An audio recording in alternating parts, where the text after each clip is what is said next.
dia araka ny efa nolazaiko teo zany dia zao maraina zao ny fivoriam-birao moa tamin'ny ray volana lasy dia niaraka nijery hoe le fampirisihana anaraka n'le baiboly atao anatin'ny herintaona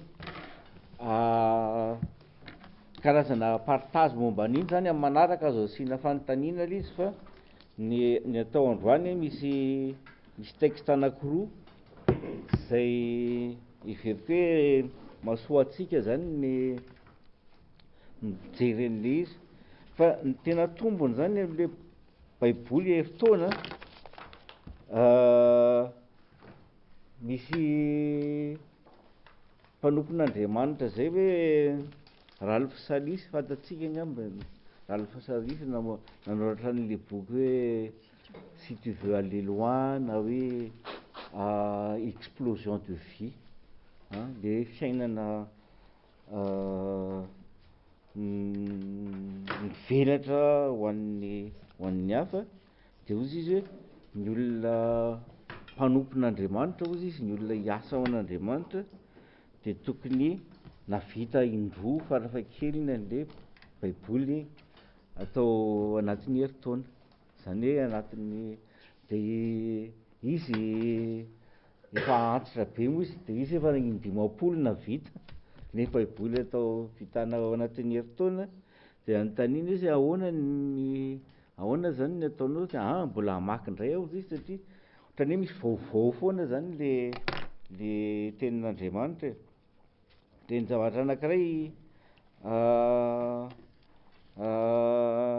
tsapako zany rehefa le namerina tamin'ity taona ity indray zany namerina an'izay taloha mamaky baiboly anatin'ny tsy vita hoe herintaona le izy zany fa ohatran'ny mparitaka matsiny famakitsika anazy ary le planinantsika iny enina taona vao vita le an'ny fédération ty le anankiray ty bible en 6 ans ty fa le misy plan be da be misy 90 jours misy nouveau testament atao anatin'ny 45 jours manana soany ny olona zany de samy ny mahatsara an'le izy de lasa hitanao misy tantara be da be ao amin'ny baiboly zay tsy tadidinao tsony akory ny fisiny na découvriran'le izy ianao zay ny remarque-n'ny olona ndraindray ao am-piangonana hoe nareo ozy izy tsy mba misy tantara vaovao mihitsy fa tantara efa fantatra daholo no resana rehefa ao amin'ny toriteny na rehefa mizara teny ao anatin'ny fiangonana fa misy tantara vaovao be da be de anankiroa zany texte rahatsaza ao tratra daholo izy anankiroa zay fa ny anankiray ao am-pitsara toko fahatelo ny mpitsara de tany amin'ny mois de inona tany nisy am-pitsara de ny boky faharoa mois de mai mpitsara zany nandalo de ny boky faharoa ao amin'ny mpanjaka faharoa toko fahatelo amby roapolo zay ahitana ny Fifohazam-panahy tao amin'ny testamenta taloha zany hoe tsika mihevitra hoe Fifohazam-panahy io zany de tao amin'ny testamenta vaovany fa efa nisy koa Fifohazam-panahy tany amin'ny testamenta taloha de jerentsika zay raha ohatra ka ampy le fotoana de mpitsara toko fahatelo zany ny rahantsika mijery de alefatsika amin'ny sesy le izy de vakitsika miandalana de ny lohateny zany ao amin'ny baiboly gasy ozy izy hoe ny ratsy nataon'ny Israely sy ny nanirahan'Andriamanitra mpitsara hamonjy azy ny tantaran'ny Otiniela sy Ehoda ary Samgara io zao ny efa rentsika tamin'ny stellar Otiniela de Ehoda Samgara zany hoe mpitsara zany reo fa ny fantatsika matetika rehefa miresaka mpitsara de Samson de Gideon de iza koa josoako heverin'ny mpandinika sasany anisan'ny azo ampidirina opo tsara fa ny andininy voalohany ka hatramin'ny andininy fahaenina de milaza ny hoe fa maninona moa inona ny zavatra kendrena zany a tian'Andriamanitra aseho ao amin'le boky mpitsara io iny de vakitsika zany ny andininy voalohany ngamba anankiray mamaky anazy raha ohatra ka ary ny firenena navelan'i Jehovah hoentiny mizaha toetran'i Israely dia iza rehetra tsy mba nahita ny ady rehetra tany Kanana. Mba ho fantatry ny taranaky ny zanak'Israely izany amin'ny ampianarany azy iady, indrindra fa izay tsy mbola nalalay izany akory teo aloha. Dia ireo andriana 5 tamin'ny Filistiana sy ny Kananita rehetra sy ny Sidoniana ary ny Vita izay nonina tany an-tendrombohitra Libanona hatrao akaikin'ny Bara-Hermona ka tamin'ny lalana makany Amata. Ary nentina izaha toetran'ny Israely ireo mba ahalalana na ieno ny didin'i Jehovah izay nasainy nandidiny Mosesy ny razana izy na tsia. Ary ny zanak'Israely nonina teo amin'ny Kananita sy ny Etita sy ny Amorita sy ny Perizita sy ny Vita ary ny Jebosita. Ary naka ny zanakavaviny reny ho vadiny izy sady nanome ny zanakavavy ho vadin'ny zanakalahiny reny ka nanompo ny andriamaniny. Zay zany le introduction hoe le zavatra se passé eto zany a de fampianaran'Andriamanitra reo zanak'Israely zay deuxième génération ny avy any Egypte rehefa mivoaka ny tany Egypte ny zanak'Israely de ny aina tao anefitra de rehefa tonga any amin'ny tany Kanana de ny tombo ny andro ny volana ny taona de reo le témoin voalohany nahita ny asa magaga nataon'Andriamanitra efa lasa daholo ny farany zao Josoa zay ny taonany le faraparany hoe fidionareo an'io zay Andriamanitra hotopoinareo Josoa 24 na ny Andriamanitra tany anefitra sy ny sisa na Jehova fa izaho sy ny ankonako de anompan'i Jehova zay de fa lasa daholo rehetrarehetra reny de zao olona vaovao de ozy Andriamanitra hoe ahoana ny ampianarany an'ireny olona ireny zany mba hahafantatra ny fitiavany hahafantatra ny heriny hifikitra amin'ny lalànany de le firenena anankidimy manodidididina azy ireo no ampiasain'Andriamanitra anafika anjanaka ampahory azy ireo rehefa mihodina amin'Andriamanitra zareo de nefa Andriamanitra manomana olona ihany hamonjy azy fa tsy avelany hoe anjakandreo tanteraka zany le firenen'ny Israely fa tania misy limitiny le fampahorian'Andriamanitra na hoe fitsapana ataon'Andriamanitra aminy de ny voalohany zany zao Otiniela de vakitsika ny andininy 7 ka hatramin'ny 11.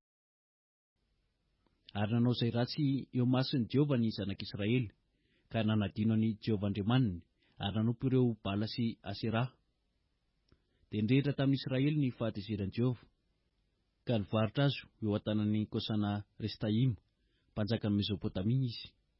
De nanompo any Kosana Restaima 7 taona ny zanak'Israely. De nitaraina tamin'i Jehovah ny zanak'Israely ary Jehovah nanangana mpamonjy ho an'ny zanak'Israely izay namonjy azy. De Otiniela zanakalan'ny Kenaza zandrin'ny Kaleba. Ary nyfanahin'i Jehovah no tao aminy de nitsara ny Israely sady nivoaka iady. Ary Kosana Restaima mpanjakan'ny Mesopotamia de natrolotsy Jehovah teo an-tanany ary na eo ny tanany ka namela ny Kosana Restaima. De nandry ny tany 7 taona ary maty Otiniela zanaky Kenaza. De hitantsika zany nanao zay ratsy eo mason'i Jehovah ny zanak'Israely zay a miverimberina foana ao amin'ny boky mpitsara hoe nanao zay ratsy a teo masiny Jehova ny zanak'Israely de natolotra Jehova. Raha ohatra zany ka hoe vakiana ohatrany hoe histoara fotsiny hoe zavatra misy fotsiny jerena de ohatrany hoe colonisen'ny reto firenena reto zany a ny zanak'Israely. Fa le mpanoratra ny tantara azavainy tsara, azavain'le mpanoratra tsara zany le fipetraky le raharaha, ozy izy hoe tsy resaka colonisation fotsiny io a fa misy antony ara-panahy ao ambadiky le raharaha, de eo amin'ny andininy fahavalony ny lazainy an'le izy. Nanao zay ratsy ny zanak'Israely de andininy fahavalo hoe dia nirehatra tamin'ny Israely ny fahatezeran'i Jehova ka nivarotra azy eo an-tanany kosa ry Sataima mpanjaka Mezopotania izy, de lasa nanompo an'ireo izy a. De ao anatin'ny fahoriana fijaliana zany zareo a de afaka firy taona zareo fa malalay andia hivavaka amin'Andriamanitra valo taona izy vao nahatsiaro hoe andia hitodika amin'Andriamanitra zay zavatra anankiray zay zany indraindray mahazo antsika mpanompon'Andriamanitra zany hoe le réflexe hiantso an'Andriamanitra, le réflexe andeha hivavaka tsy mandeha ho azy, fa hitanao mihitsy reto olo reto hoe olona efa lavitra n'le zay le contexte matsy hoe olona tsy nahita intsony le zavatra nataon'Andriamanitra tany Egypta fa efa génération manaraka zay ho ampenarin'Andriamanitra indray mba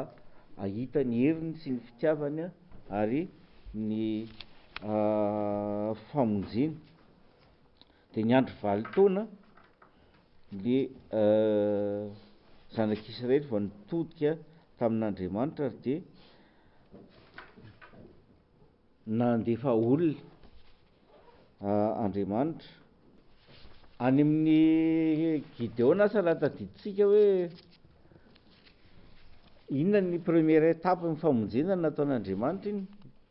ny mpitsara toko fahenina zany hoe hamonjy ny zanak'Israely Andriamanitra, fa nisy préalable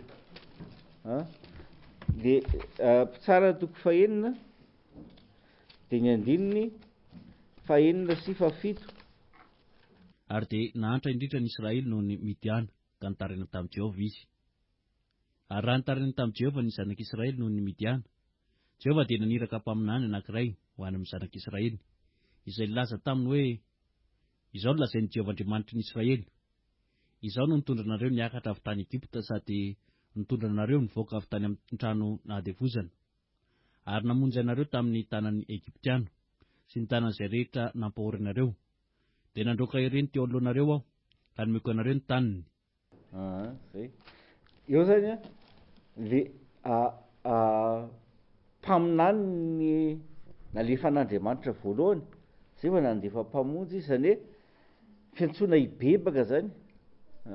hoe mibeba nareo niodina tamiko. De rehefa avy eo zay vao nandefa mpamonjy Andriamanitra ary ny fiatombohan'ny famonjen'Andriamanitra zany matetika de zay foana hoe ny fiverenana aminy